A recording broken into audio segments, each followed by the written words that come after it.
Welcome back to the Nerdrotic channel. My name is Gary Buechler. I am live in San Francisco, California, and I come to you from nerdrotic.com. And today we are going to be covering our first Freeform show. Didn't think that was going to be happening, but we're covering because we love superheroes here. We're all about the superheroes, and it's Cloak and Dagger, episode 1, First Light, and episode 2, Suicide Sprints. Gonna do things a little differently tonight because I am without my co-host Dennis because we had to do this one so late tonight. He had to get to bed to do his big boy job tomorrow, and I do not require sleep. So hello everybody in the chat. We'll get to you in just a sec. So what I'm going to do is I'm going to go over both episodes kind of briefly. I'm not going to get into the detail I usually do, but so we can get to you guys in the chat faster. And when we do these regularly in the future, we will be breaking them down and do our regular, big old long podcast and everything. So, and yeah, we got 2 episodes tonight. And I can say before I get, and I will be spoiling this. So let's real quick. So my brief non-spoiler review would be, I liked it. I thought it was pretty good. I'm actually very pleasantly surprised. The only hard thing was having to endure some of the commercials and promotional stuff for other shows on Freeform, which we will not be covering. Not to put anybody down who likes those shows. My wife enjoys a lot of them, but I do not. Yeah. Now I am, this is YA territory and I'm not a YA guy. Okay. I am an adult, but I'm not young. Okay. Definitely not young. So, but these are 2 of my favorite characters, and it's because they their first appearance was in Spectacular Spider-Man 64, which, in my opinion, that run, those early 80s Amazing Spider-Mans and Spectacular Spider-Mans were some of the best Spider-Mans ever written. Cloak and Dagger, I love they gave them credit, were created by Bill Mantlo and Ed Hannigan. Love Ed Hannigan. I hosted a benefit for him for Heroes Initiative, and yeah. Loved Ed Hannigan, and great artist, great artist. I got some of his art around here somewhere, and a special no prize to somebody who can find Cloak and Dagger behind me on the wall because they are up there somewhere. All right, so great way to tell the origin, by the way, and they did change the origin from the comics quite a bit. And I guess I can spoil the comics because they've been out for over 30 years. So in the comics, their origin was these were basically 2 runaways. They were living on the streets together, and they kind of swapped the roles now. Okay, because Tandy was kind of the rich girl, and Tyrone was a poor kid. So they switched that around, which was fine. It was great. Actually, it worked really well. And in the comic books, there was a narcotic tested on them, and it awoke in their some latent mutant powers within them. And it really was one of the first stories that dealt with drugs and drug addiction. And again, this was in 1982. And it was really cutting edge back then, and like blew me away. I was 12 when I read this stuff. So it was so sophisticated. And I was like, wow. And that's when comics started really growing up, the 70s were great for storytelling, but the 80s really just were I would call them the late adolescence, early adulthood of comics were the 80s. So what they are now, I don't know. You can call that yourself. What's up, Feisty Fan? How you doing? Hi, Jody. Hi, Mako. Hi, Movie Fanobi. Hi, RoboBrain. 10,000. If I'm missing anybody else, I will get to you guys soon. David Hill, how are you? Late night tonight, you night owls. So yeah, so we get into their origin and we see little ballerina Tandy, and we get flashes. Okay, so they're going back and forth and showing young Tyrone and young Tandy. Tandy was at a ballet class, and she gets out and her mom is late for picking her up, so she has to call her dad from work. Her dad, who works for Roxxon, and if you guys recognized Roxxon, that is a direct connection to the MCU, folks, in a very indirect way. Roxxon was that sign was in the Daredevil season 2, so and a lot of other stuff. So this does happen peripherally in the MCU, which is very exciting. And I know all of you out there are wondering, and I'm wondering it too, can they cross over with the Runaways? Because that needs to happen. because that was a great little story in the Runaways in the first 2 volumes. So little Tandy's left outside, and of course mom forgot about her, and we find out that mom's been having back problems. She's on a lot of pills, so she's flaking picking up her daughter, which kind of sucks. And there's this really sad, cute little scene of Tandy like doing her little dance moves in the rain outside, which is, I don't know how many like ballet instructors or just adults would allow that to happen, but who knows, it could happen. And we also have a flash of young Tyrone and his older brother, and he's around some nefarious youngsters, and they're talking about, breaking into a car, do some car hopping. And the older brother's like, and he sees Tyrone come up. He's like, dude, you need to go home, go to school. And he decides, the big brother decides, I don't want to do this. So young Tyrone is watching the other guys kind of pressure his big brother, and I guess he was kind of scared for him, so he runs out and jacks the stereo for his big brother. So in the meantime, dad comes and shows up. It's pouring rain, and he picks up little Tandy, and they're on their way home, and he gets a phone call from work, and he answers it. I guess it's a pretty important phone call. And in the background, you see like an oil, an oil, not a tanker, but God, I'm blanking on the name now, like an oil drilling device out there in the ocean. I don't know what it is, some sort of platform, right? And they're talking, he's just talking about, no, we can't shut it down. And I guess there's some kind of catastrophic failure on it. And he's telling me, yeah, you shouldn't shut this down. You shouldn't shut that down. All while he's driving. He's driving really recklessly in the rain, and it's kind of freaking out Tandy. And then we flash back to young Tyrone with his big brother, and they're like, listen, let's, it's cool that you stole the stereo for me, bruh, but we need to take this back. It's not a good idea. So let's go take it back. And as they take it back, of course, cops show up and they run, and the cops run after them. And they end up in this shipyard, and the platform thing blows up in the background. So you see it blow up kind of twice. You see it from the perspective of Tandy and her dad, who are in the car, and right when it blows up, they get into a car accident, and the car goes over and into the lake. And that was a killer scene, because you saw it from Tandy's perspective. You see the airbag go off, and that was like a really well done scene, and it goes into the water. So Tandy and her dad are like sinking into the lake. In the meantime, as the explosion happens, the cops have caught up to Tyrone's older brother, and he has his hands up, but I guess the explosion surprises the cop, and he plugs, Tyrone's older brother, kills him instantly. And Tyrone runs into the water after him and dives in. So as he's going down and Tandy are going down at the same time in the same lake, she's trapped in the car. Dad's dead at this point, or at least knocked out, and he's going to be dead. She's trapped in the car. Tyrone gets to his brother underwater and sees that he's dead, so he tries to swim out, and he's trapped like under a boat or something. So when the explosion happens, we see another explosion happen under the water, and like a wave of light comes and hits both Tyrone and Tandy, kind of knocks them out. Tandy wakes up, and we see Cloak's like dark billowing smoke happen, and a hand comes out and grabs her, and that's their origin basically. And that was pretty cool. There's a lot of questions I have that are not answered throughout these 2 episodes, but we know Roxxon is behind it, because when we see Dad face down, we see his little name tag, and it's got Roxxon on it. So, we flash forward to Tandy, and she's in the club, and it looks like what she does basically is she sets up rich kids, and puts a little Mickey in their drink and knocks them out, and she ransacks their house. My wife was watching the whole time with this, and she couldn't like when she's getting together with the dude, and he says like he asked her, well, is this gonna happen? Because if it's not, I gotta get back out there. And Melissa's like, whoa, pause that. Did he just say that? I'm like, yeah, he just said that. You gotta admire his honesty, the son of a bitch. So that's when she's all, nope, I actually put something in your drink, bro. And nighty night. And she ransacks his house, takes off.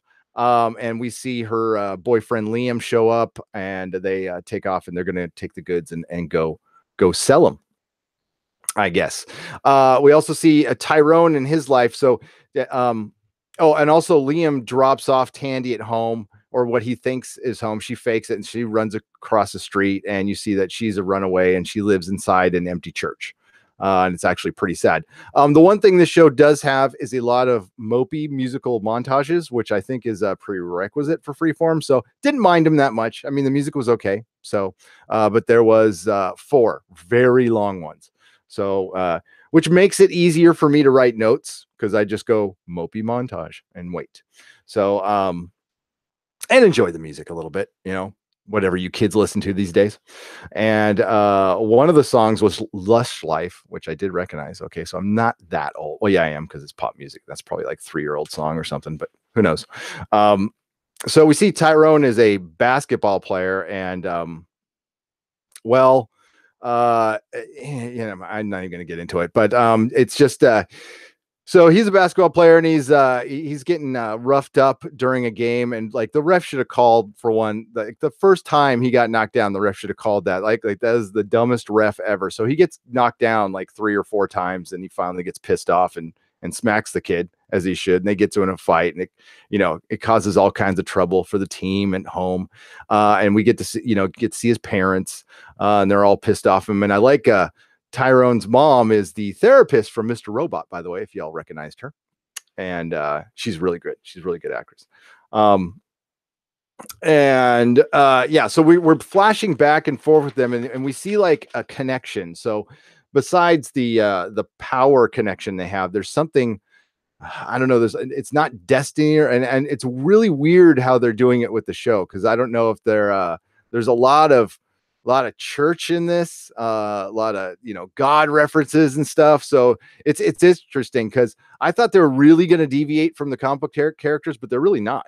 They're really not. I even heard at one point that they were going to get rid of the whole drug thing, but they don't. They show Tandy, crushing up probably Vicodin or some kind of opiate, and snorting it up. And yeah, there's a lot of drugs in this. And Tyrone is basically a good kid. He plays basketball, gets good grades, but he has a lot of pressure on him because he lost his brother. And there's a great little scene between him and his mom when he finally gets mad. He's all, "Listen, Mom, it's like you're putting way too much on me." It's like, and she's honest with him. She like comes out and just says, "Listen, I'm afraid I'm going to lose you no matter what you do." It's like, it kind of hits him that he has appreciation what his mom went through, and that was I guess he had ditched school, and she got mad, and she's just like, "Don't do it again." He's all, "Yes, ma'am," showed proper respect. I thought that was good. So there, it's nice to see like a good dad and a good mom. Yeah, they fight once in a while, but people do, so it's nice to see a good dad and mom in a show, because we don't see that a whole lot. Now there is a bad mom in here, and that is Tandy's mom. She's not good. Well, in a lot of pain, we'll just say. I don't want to say not good. I do like the fact that they are dealing with addiction. Okay, so grateful recovering addict here, and you don't want to shy away from this, because it's a major part of their storyline. It's what I love about it. So I hope they really do a lot in showing that in an intelligent and real way. I don't know, sometimes Hollywood has a lot of trouble dealing with real stuff. Like they have no problem showing us like superheroes and green guys jumping around, but actual real things, yeah. It's like when they have to pat themselves on the back for having like an authentic speech at the Oscars or something like that. So it turns out that Roxxon in a flashback had blamed the accident on Tandy's dad, took everything from them. So they had the good life, and it ruined them. So Tandy's had a rough life. There we go. And we also have, we're showing a lot of shots of I want to say Cloak, because I put Cloak, of Tyrone going to school. And so after Tandy and Liam get back from taking their goods to the fence, they only get like $500, and it turns out, you can't listen. Just some advice out there. You don't want to sell stolen tickets. I mean, because I can track you. So they couldn't sell the ballet tickets. And like, who the hell wants ballet tickets anyway? And if they do, they can track you. It's like the worst thing to have. And also, there's some kind of micro etching in a diamond necklace. I don't honestly, I don't know if that's true. That might be. And Tandy doesn't believe it. She thinks Liam got played. So they only got $500. She needs more money. She can't explain why. So they're going to do another gig, and there's a big old party out in the woods with a bunch of rich kids. So they're going to go there. In the meantime, Tyrone gets invited to the same party. What a coincidence. And by a friend of his at school, and he's going to go. So they're going to go to that party, and lo and behold, the two kids run into each other.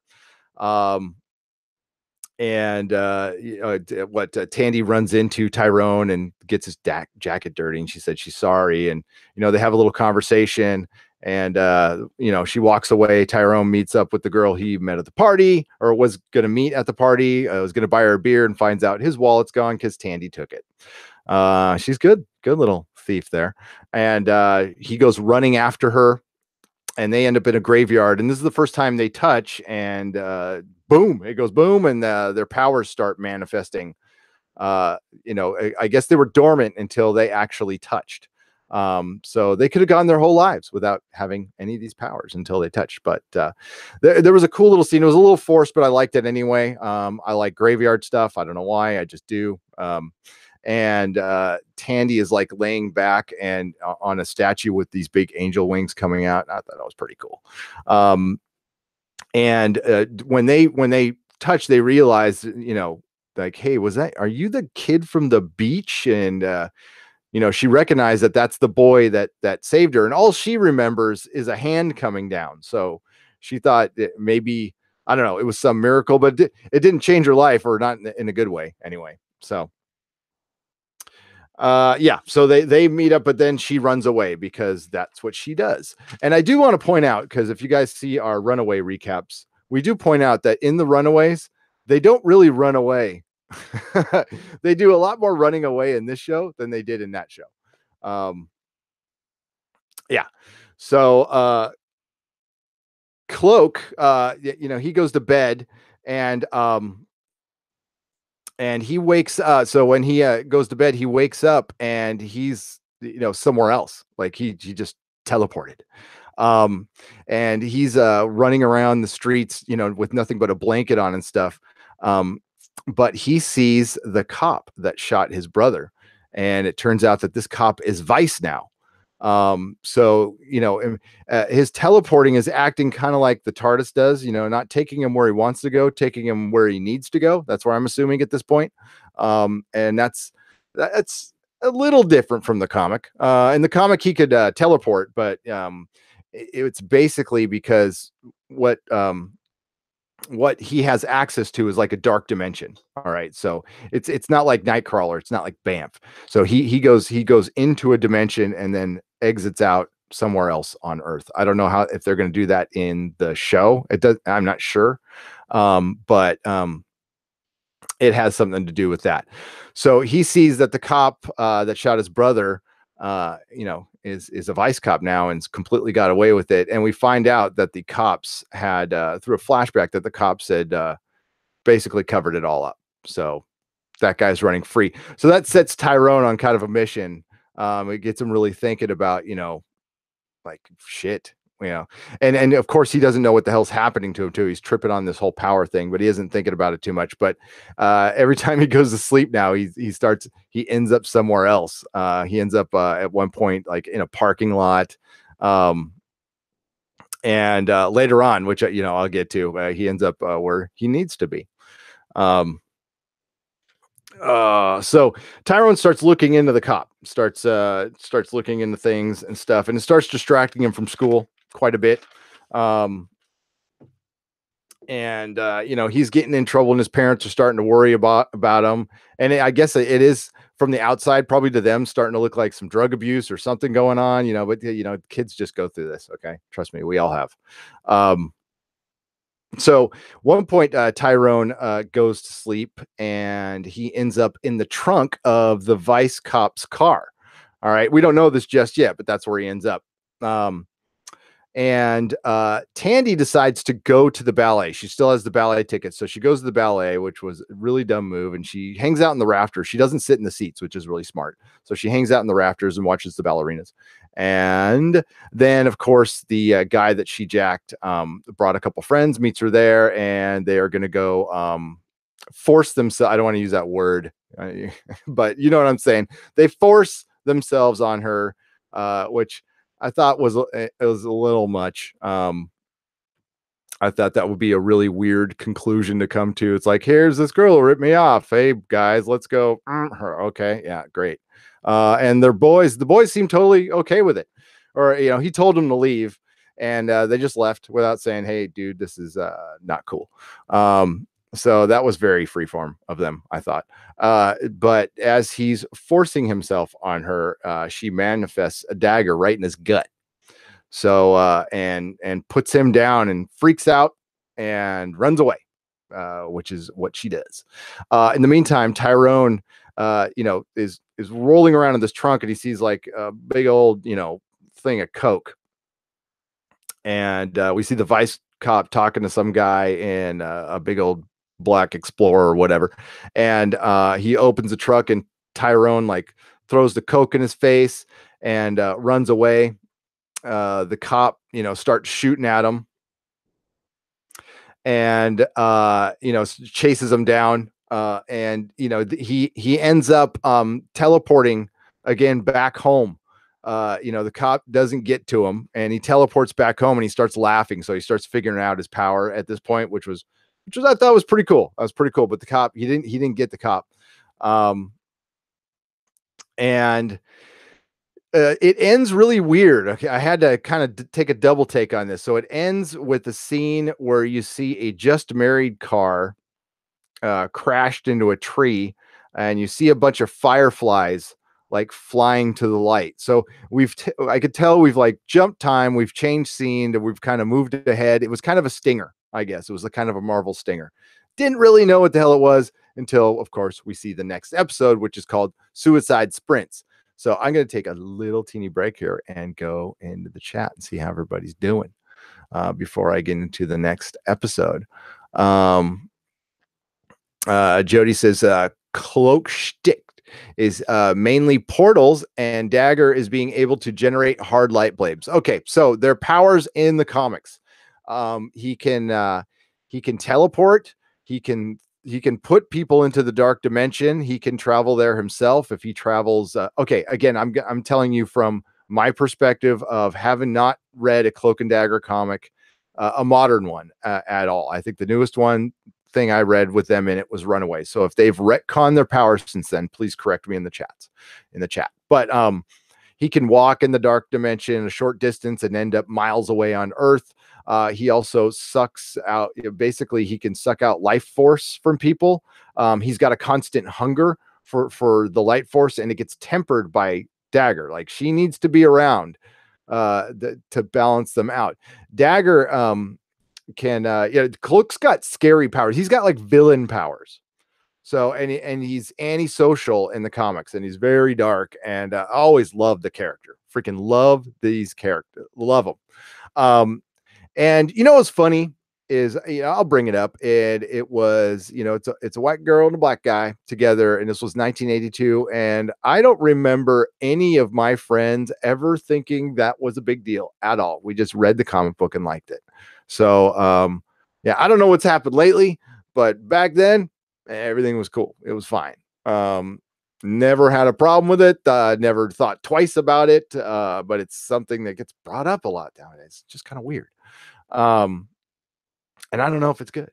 But it was again, if you guys can get, even if you get, just find some cheap back issues, or I don't know, find an Essential Spectacular Spider-Man. I think it would probably be volume 2 or 3. And man, pick that book up with those original Cloak and Dagger stories in it. They're so fucking good. They're so good. So Dagger's powers, she can, of course, manifest daggers, and she can cure drug addiction. So that's a fun part of her power. Now, there was a couple scenes in tonight's episode where uh, Dagger flashes into like a good place. So she's seeing, she's with her mom, and I can't remember if this is, I think this might be in the second episode, but I'll tell it now. She flashes into like a good place, and she's at ballet. She could see her mom tying her little ballet shoes, and her dad's there, and she's there watching it. So it's almost like she can go to her good place. I don't know how they're going to play with that in the show. It's very interesting. Cloak has a similar one, but the opposite side, which was really good with his mom, which we'll talk about. But so far, I feel like I'm watching Cloak and Dagger. I mean, we're not seeing the costumes yet or anything, and I really do hope we get some sort of costume in that. It looks like we are gonna.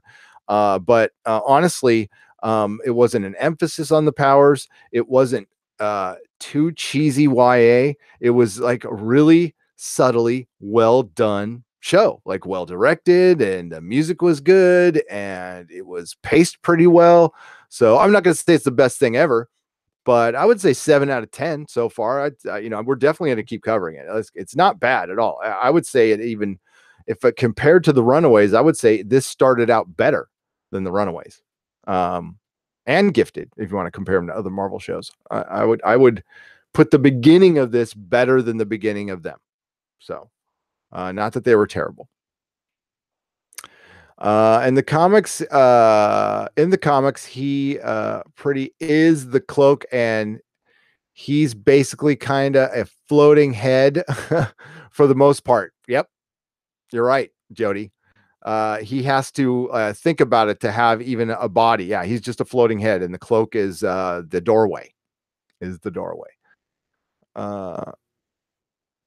Yeah, the rig. Thank you. I shouldn't be up. So the question, the rig that exploded, was it just an oil rig or some kind of special chemical explosion that injected power? Movie Fanobi, I think it was an oil rig. See, it's called live stream brain fart. If you've ever live streamed, like, you'll forget like your kid's name. It's crazy what happens to you. $5 super chat. Who do we got? Oh man, I missed another one. Movie Fanobi. I'm sorry. For 2 episodes, Gary After Dark equals me soon. All right, and a little emoji of sleeping. Movie Fanobi. I can talk. Thank you so much. And Dakota Stanton. It was pretty damn good in my opinion. I agree. I am surprised. And what really surprised me is Dennis, who's sorry he couldn't make it. He'll be with us when we're going to do these earlier, folks. Believe me, they're only going to show 1 hour episodes, so we're going to do them. We're going to try to do them at 8:30. I think that'll we're going to be able to see them early starting next week. Just today, I got home late from work, and Dennis saying as good as like he's all. It wasn't bad. It wasn't bad. So there you go. Yeah. How do you think this compares with Runaways? Oh, I already answered that question, Jody. I think it's starting out better. I mean, Runaways was pretty good, though. Runaways was pretty good. Roxanne was a major plot point in Agent Carter's first season, wasn't it? I believe so. It's also been mentioned. Correct me if I'm wrong. Was it mentioned in? It's been in Daredevil. I think it was mentioned even in Iron Fist. And yeah, it was oil platform. Thank you, Mako. But I don't know if just oil exploding. It must have been some kind of a chemical experimenting thing. Triscorp says Roxxon is the other major bad company like Oscorp. Yeah, it's kind of like the go-to for when you don't have rights to Spider-Man. Rocks on, rocks off. Ha ha! I saw what you did there, David Hill. Bad Bunny. Oh, is that our subscriber count? 3956. Not bad. Not bad for a little channel that does everything wrong. Shows our faces, does videos for too long. That's how we roll. Is this R-rated? I don't know. Is it R-rated? It didn't seem R-rated. I don't even think they cussed how it's an R-rated show. Yeah, I don't know. Here's to 4,000 subs by the weekend. Galactus willing, Jody. Yes, unless I make a video that like really offends the crap out of everybody, which I will try not to do. Can't promise anything though. Movie Fanobi says New Orleans being a more gothic setting and away from New York and Hell's Kitchen. Yeah, yeah, and that's funny. That's where my wife and I are going for our anniversary this year. Can't wait. I've never been. I don't know how fun is New Orleans if you don't drink. I mean, my wife does, so she'll probably have a good time. She'll have a designated driver driving around. All right, so I'm gonna briefly go over the second episode. There was a weirdness in this. So we have a cop, right? And a cop who I thought was mute because, and I think it was just for the aesthetics of the scenes, but all her scenes, like she doesn't talk until the very end. So yeah, so all her scenes are quiet. And I don't know, it was interesting. I thought it was cool. So it starts out with her on the case of where Dagger had shanked that dude with her dagger. We don't know if he's alive or dead. We saw blood on the ground and we see a cop investigating with tape. So we're assuming maybe dead. That'd be pretty dark. We also we get another switchback of Dagger. She had gone home after she had shanked that dude. She had gone to her quote unquote home and got really high and then woke up and needs to bail. He needs to get the hell out of town. She doesn't know if she killed this guy or not. We got some scenes of Tyrone eating breakfast with mom and dad. And he's talking about Larry Bird, and he's all, you forget Larry Bird. Your role model needs to be your mom. And in the meanwhile, mom is, and I don't know what people thought. My wife caught this immediately. So the mom was helping with breakfast, and she noticed that some rodents had gotten into the trash. She's like, huh. So I'm going to call pest control. Yeah, pest control. Okay. So we're, I don't know why we're thinking about this, but and I'll just jump to the scene later on, and it kind of it's kind of a buildup, but later on we see the mom. She can hear something in the trash again, so she can hear the raccoons in the trash. And before this, the dad talks to Tyrone, and why mom should be a role model is because after his brother died, they were all just a hot mess, and it was mom who got her shit together first and kind of helped the family get going. And she's been really successful. She's I think she works on an election campaign or something like that, and she just looks like everything's together for her. But later on we see a scene where the rodents are coming back and they get into the trash, and she goes into the safe and pulls a big old gun out, and they don't show her shooting the raccoons, but she shoots the raccoons. That's her pest control. She unloads, and I'm like, and I was thinking, are we going to see a bad guy? Like, what the hell's going on here? And my wife was all, no. She's all, darkness manifests itself in a lot of ways. So, and I'm like, oh, duh. So yeah, that was my blonde moment. I didn't catch that at all. So we were getting a little characterization with mom that like things are not cool with mom. And we also see something else a little later. On the outside, things look cool, but I'm wondering if this is also a thing with Cloak's powers. All right, because we see Cloak talking, or Tyrone talking to, he's going to a Catholic school. He talks to one of his priests. His priest trying to like set him straight, like, dude, you're kind of screwing up. You need to like not hit people. You need to not put your teammates in trouble. Some God stuff. And then he says, we'll talk about it later. And he talks about, he's talking about resentment. He doesn't come out and say it, but I'm going to mess up the resentment saying, but it's resentment, something like taking poison and expecting somebody else to get sick. That's what resentment is. And he gives them basically that talk about poison. Right. So these are two people who have talked to Tyrone, and mom shoots raccoons. And later we see the priest. He's standing behind line and he sees somebody getting some wine, and she takes a minute, she goes away, and he's got like a loaf of bread and he just puts it down and he asks for a big old bottle of hooch. And they showed the priest was all covered in tats and stuff like that. So he was probably, he's probably like a reformed guy, maybe in recovering, and maybe he was just relapsing there. I don't know. Looks like they're going to get in that. That's going to be some of the side stories, which could be kind of cool. And I did like the priest character. I did. So, not Dagger, but Tyrone keeps thinking about this cop, and keeps thinking like, he's starting to get in his head, like taking care of this guy is going to make everything feel better. And I'm wondering if this is how we're showing the hunger that's within his power. His power like makes him hunger for it, and it's not anything tangible. It's life force. All right. So maybe this is one way of him dealing with it, or maybe it's just simple revenge. I don't know. You guys can talk about that in the chat.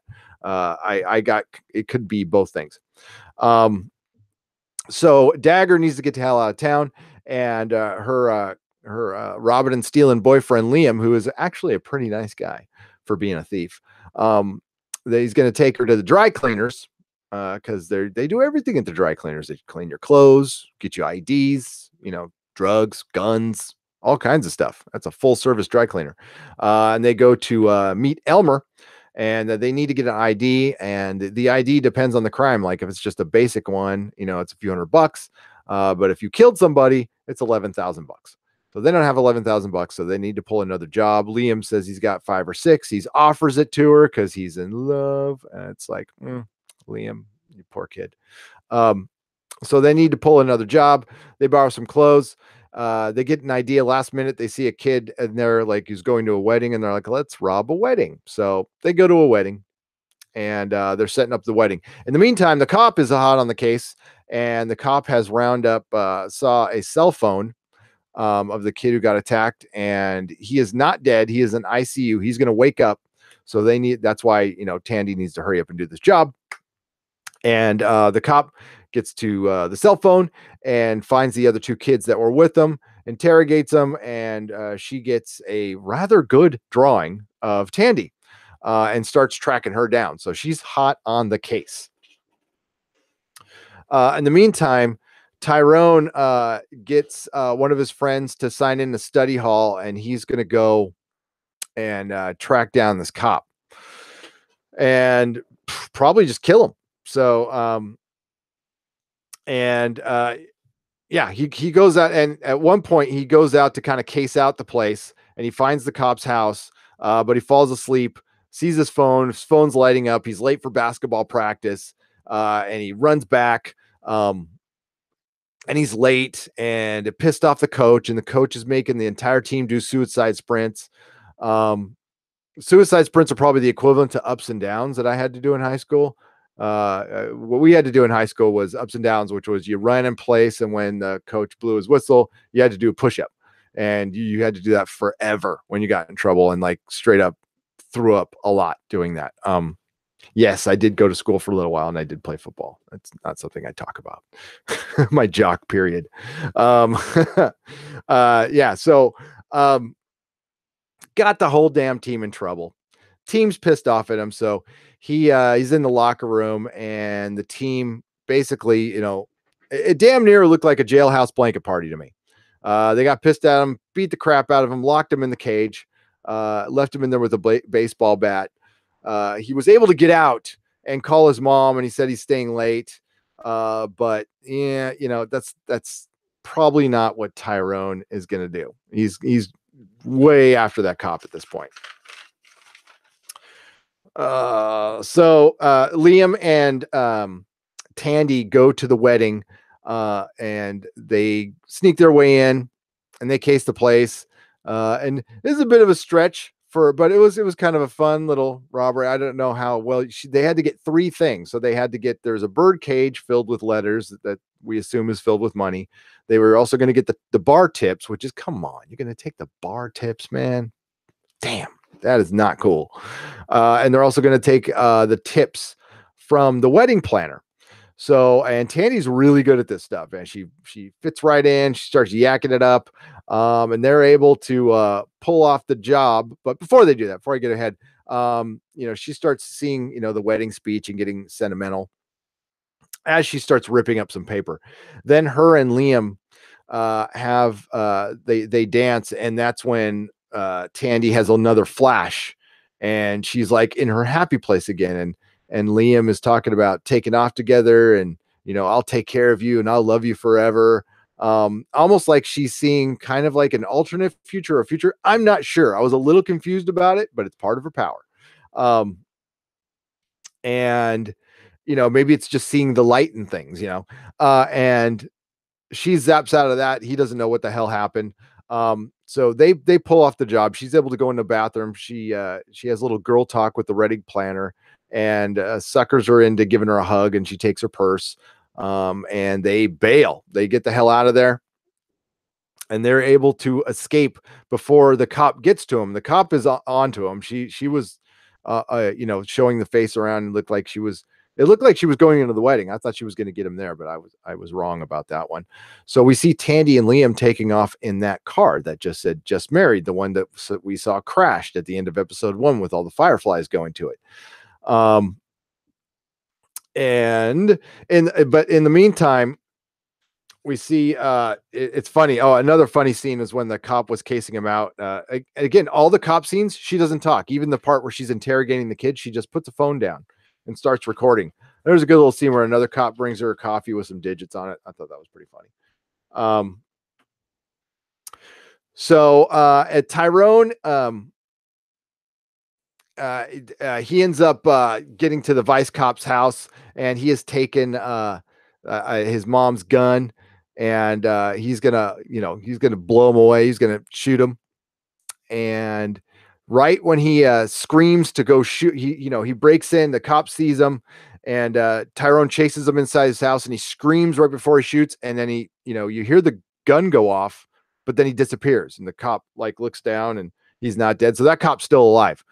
In the meantime, Tandy and Liam were at the dry cleaners, and he gives her the speech that she saw in the light. Basically, he's like, "Listen, I'll take care of you. We can work this out." And she's like, "Listen, there is no we.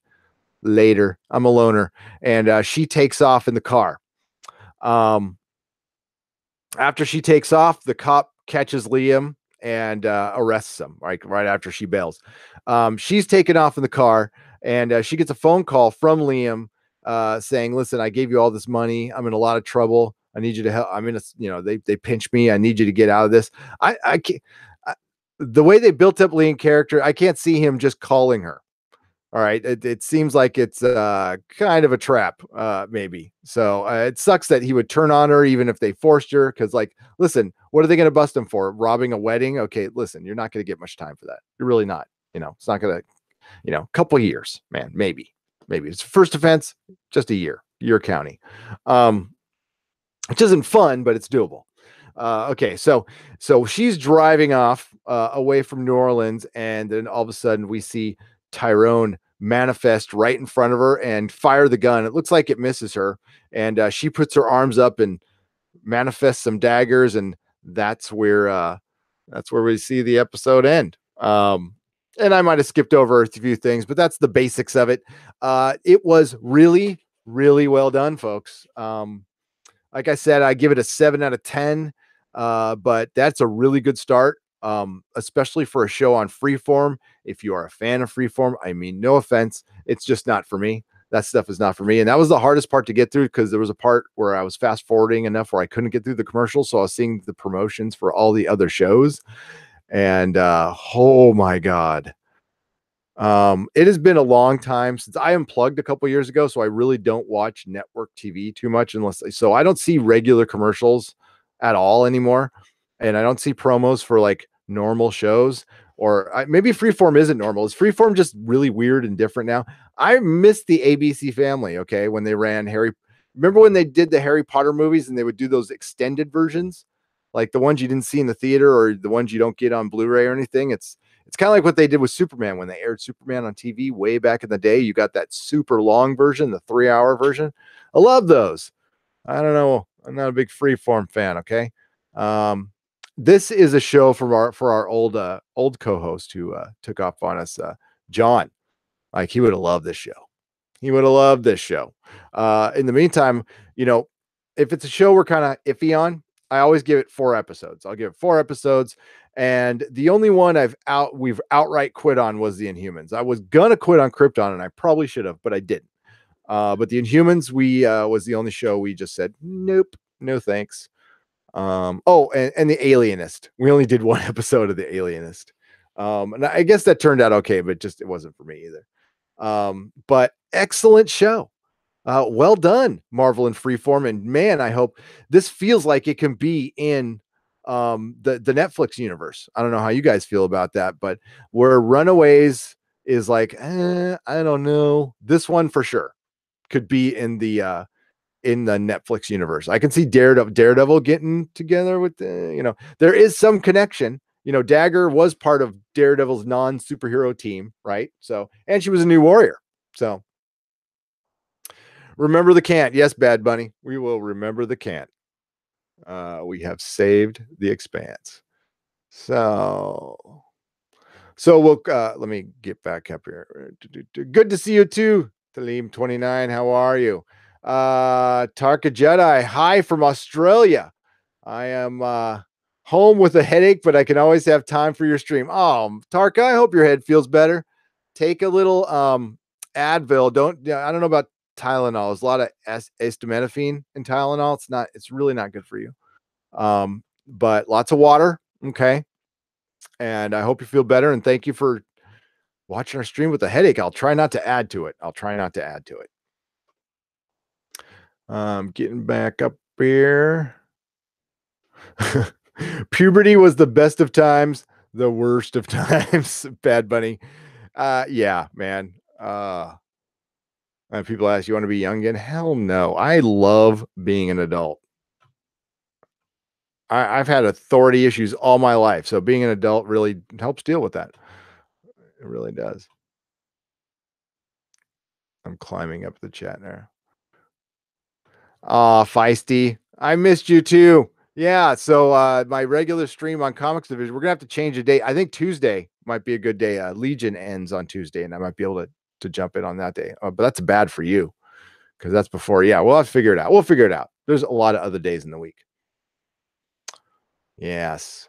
It was 2 hours with commercials, and I'm so not used to commercials. That's so Dennis. Isn't it Dennis, Jody? Dennis will be back next week. Yeah, I like having my little buddy around. You should start doing 5-minute long clickbaity videos about Star Wars and Kathleen Kennedy, Gary. Then watch your sub counts go up, says Mako. Oh, Mako, believe me, it's crossed my mind. The thing is, like, I know you're just joking, and I really wouldn't, because I would have nothing to add, zero to add. It's everything I would say is probably what's been said a bazillion times. The only thing I will add, maybe I should do a video on this, is replacing her is not going to help. Damage done. Too late.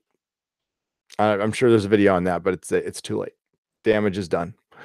We'll talk about it Friday. That's a Friday podcast thing. Join us for that. We're going to really dive into that. Going down the chat here.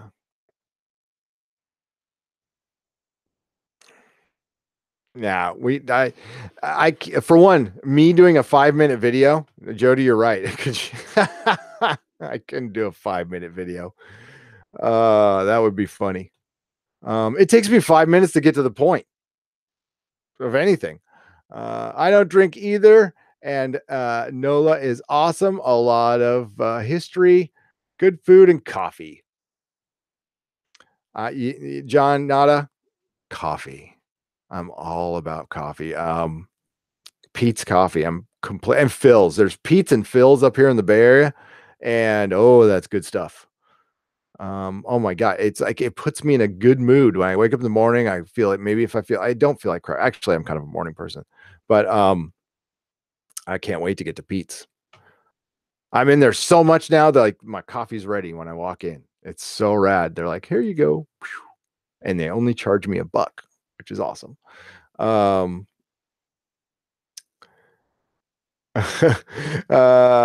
clickbait or Dennis shirtless will bring in some big bucks. Yeah.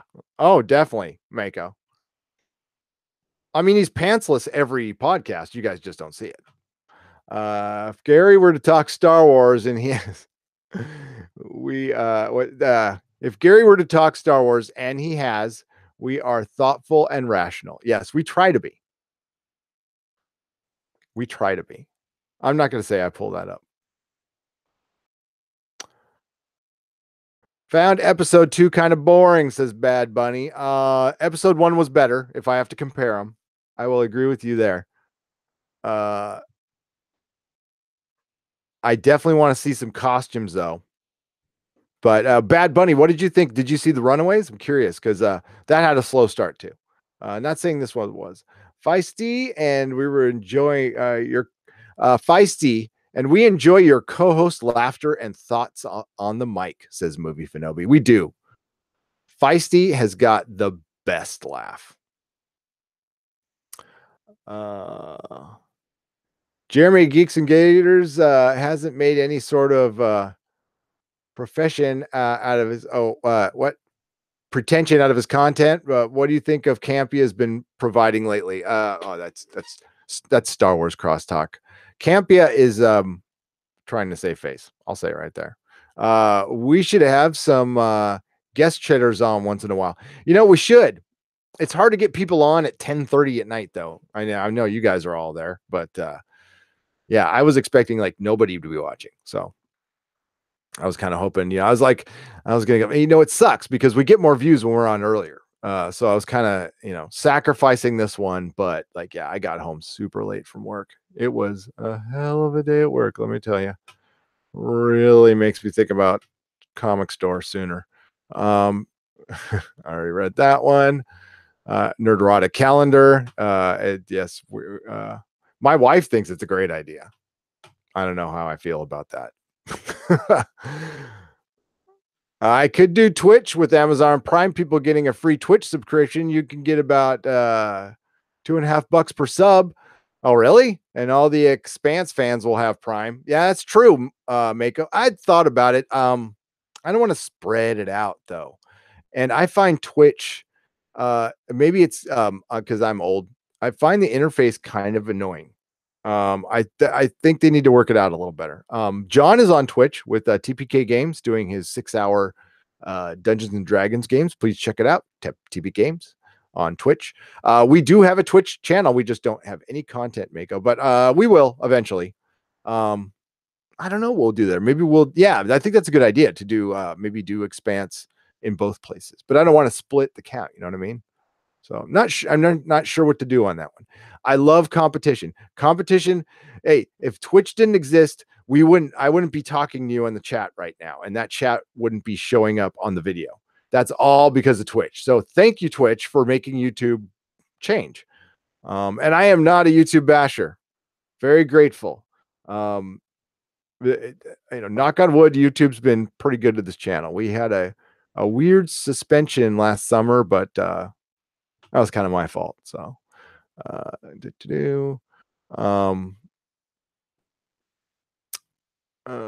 Star Wars stuff. So what did any of you guys see the show? What'd you think of it? We know Dakota liked it.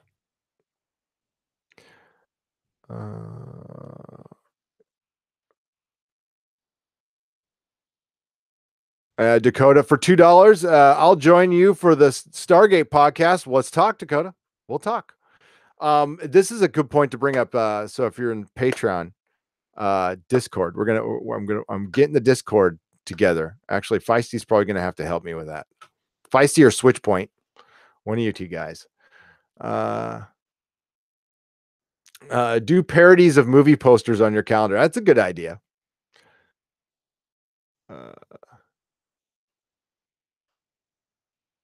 Twitch will be a good option for the future. God forbid something goes bad with YouTube. Yeah, it's maybe it should be a mirror account. I back up everything. So I've got every video and audio podcast we've ever done on multiple hard drives and some in the cloud. So if things go away, if anything weird happens, go to nerderotic.com. That's the first place you can go. Because I can load videos there and I can, do anything there. Can't live stream from there though. So that would just be a temporary spot until we found something else. I do have a couple backup channels. I don't want to use them though. I've worked so hard. It would suck. Movie Fanobi, Gary, someone said your wife may join you in your tidy studio soon. Yes. She's supposed to be joining. She'll probably join us for a couple of Cloak and Dagger. She thought it was pretty good. When The Gifted comes back, She will probably be here for the final expanse. She fell behind, but she will probably be here for the expanse. The last thing she did was X-Files. She sat in on X-Files with us. Yeah, she's good for it. And the Discord chat is coming soon. It is coming soon, and we will wrap this up in a little bit because I've gotten to the bottom of the chat. Cloak and Dagger fans, be happy. How many Cloak and Dagger fans are there? Okay, I know they exist, so I know somebody's going to go, I'm one. Good. I've always seen them in the Spider-Man universe, so it's kind of sucks that they won't interact because they really do work well together. But if they they need to start crossing over some of these shows. I really, for as far along as we are in the whole comic book superhero thing, they still don't get it. They still don't get that. Like, we want more superheroes. We want them interacting with each other. Yes, I want long stories of big team ups and stuff. I'm done with Origin. I love how they just did the Origin before the credits and they're going to fill in some blanks later. I thought that was great. So it was super well done. I have not seen Impulse. Has anybody seen Upgrade? I heard that was a good movie. I'm going to go see it now. Everybody's like, it didn't make any money, but everybody's going nuts about it. Feisty's the best, right? We got to get Feisty on more stuff, but she's on a lot of live streams, man. A lot of people want Feisty.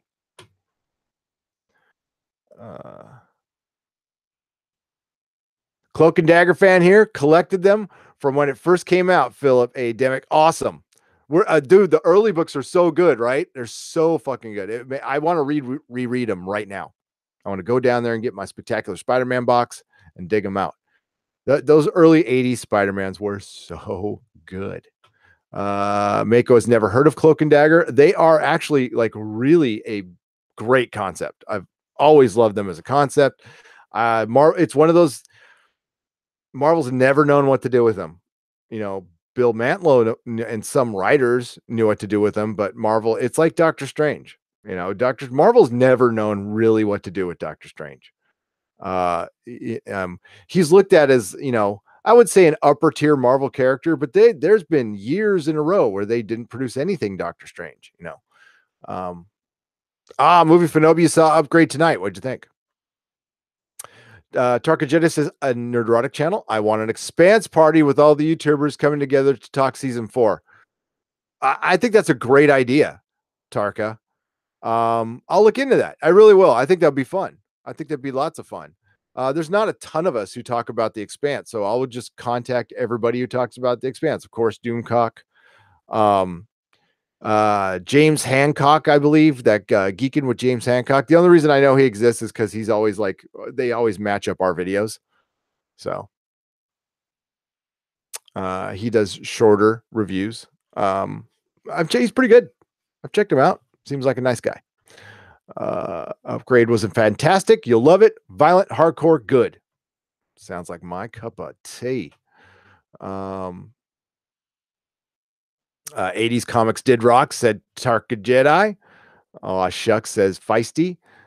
We had a major election in Canada. It screwed up all the content last night. Never saw Expanse till midnight. Oh, Bad Bunny. Those hosers. Sorry, I couldn't resist. Oh, boy. Yeah, well, I'll ask you maybe in a back channel, like what happened in the election. We're not supposed to talk about that stuff here. Okay, so I'm gonna take off now. I would have joined you tonight if I had a way to watch the show live. Yeah. Usually Sling doesn't carry Freeform. YouTube TV did, so I had to watch it on YouTube TV. But I don't have a VPN block, so I have to watch it at the regular time. Dennis actually, through DirecTV Now, got to see it early, so it was me. Bye all. Yeah, I'm gonna have to take off. Let me before I do, though, I really should do the patrons first, so I'm gonna mumble my way through that till that starts. You'll have to forgive me, but these people give us money, man, so I gotta I gotta show them props. Gotta show them props. So I'll be yakking. Well, our patrons, I got a graphic, but I'm also the producer of this, so I have to present that to everybody. We did get a couple new patrons. Our patron is patreon.com/nerdrotic, and we give you stuff. You get stuff. Now there's a $1 tier, which is just a tip, but $5 tier and $15 tiers, you get things, comics, toys. Check it out. Patreon.com/nerdrotic. Our main website is nerdrotic.com. We have podcasts going all the way back to 2014, January 7th, 2014, exactly. That's when we started. We have done over 440 shows entirely, and our main podcast is up to, I believe, 145. Yeah. So our next show will be Friday Night Tights. Friday Night Tights is also, I need to mention real quick, the two patrons that were not on that list who had just signed up before I made the graphic, which is Chad, Welsh, and Marcel. Also, yeah, our main website's nerdrotic.com, and our schedule's there. We schedule everything out so you can take a look and see what shows we're covering. Do not be afraid to contact me. My DMs are open on Twitter. You can direct message me there. You can join our Facebook group, message me there. You can email me, go to the About section of this YouTube channel, and you can there's my email there. Or if you can remember this, nerdrotics@gmail.com. You can email me there. You can leave a comment, anything you want to suggest we see. Our summer is going to be really open. We're going to do a lot of fun things, a lot of different things. So we're going to cover a lot of shows that, I'm thinking about embarking on some crazy stuff, like maybe doing Battlestar Galactica episode by episode over again, stuff like that. So, yeah, I spend a lot of time at home, so it's okay. And I don't sleep a lot. It's just a thing. It's kind of nice, actually. Sleep when I'm dead. And now I got to find the chat. Where did you guys all go? There you are. Okay. So everybody, good night. Everybody in the chat, Bad Bunny, Movie Fanobi, Feisty Fan, Dakota Stanton. Thank you for the super chats, Dakota Stanton and Movie Fanobi. And and Dakota Stanton. And yeah, we'll definitely talk about Stargate, Dakota. I think that's cool. Yeah. Hell yeah. And yeah, I wouldn't, if once in a while, we don't want it to be a madhouse, but once in a while, if somebody wants to come on, just hit me up. We can, we could definitely do like a Friday night guest thing, or once in a while, if we're a shorter person. Yeah, we'll what's up, James Hayes? We'll shout out to people. So, okay, so Dakota Stanton, Bad Bunny, Tarka Jedi, Feisty Fan, I already said that. Mako, and I do thank everybody in the chat that I can. And Jody, of course, the moderator with his wrench of power. Yeah. If I missed anybody, I'm sorry. And John Nada, the wonderful John Nada. If I missed anybody's name, I do apologize. Just come in next time. Please join us Friday. Susan Layton and Dennis will be here, and we will talk about anything and everything you guys want to talk about for however long you want to talk about. Also, going to be hosting Comic Book Thunderdome on I Love Comics this Saturday evening. Dennis will be joining me. It is, I believe it's Englentine versus Unranked Chevron. It's basically a nerd debate. They argue over comics and shit, and it's really funny. Actually, it's pretty fun. So I can't wait. I actually think I'm going to try to force a couple questions on them. Wonder if they'll let me do that, but not sure on the starting time because it depends on when I get off work. But that's going to be Saturday night on I Love Comics channel. So until then, everybody, thank you for staying up late and watching this tonight. Definitely check out Cloak and Dagger. Worth your time. So, and we'll be back next Thursday with Cloak and Dagger too. So see you guys Friday night. And if it's a video, see you next time. May the small folks sing songs of your greatness. Good night.